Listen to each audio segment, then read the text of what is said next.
So I'm busy prepping for my call with Home Depot. They recently released their quarterly earnings just a couple of weeks ago.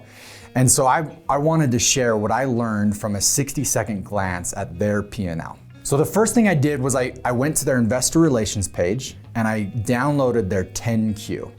And then I scrolled all the way down to the page that says the consolidated statement of earnings. Once you get there, I noticed a couple of quick things. The first thing I noticed was that their quarter ended May 1st.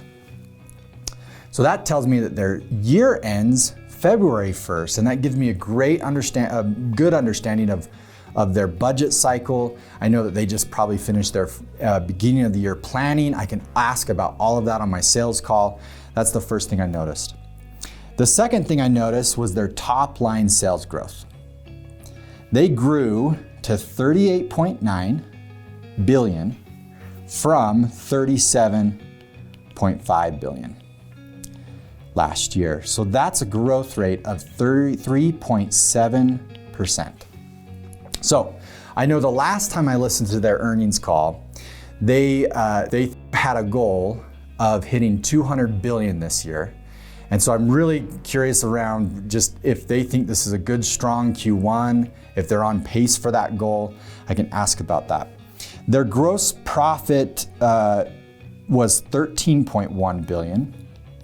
Out of that 38.9 gives them a gross margin of 33.7%.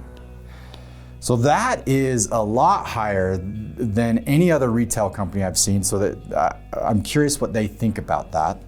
Now their net earnings is 4.2 billion out of that 38.9. That gives them a net profit margin of 10.8%. Now, that's slightly lower than the S&P 500 average of 13%. So here's what it comes down to. There's two drivers when it comes to profits. First is how to grow sales higher. The second would be how to drive costs lower.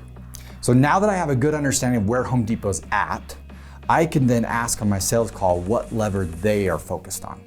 So my favorite thing about my job is just growing curiosity and knowledge of my clients and what is most important to them.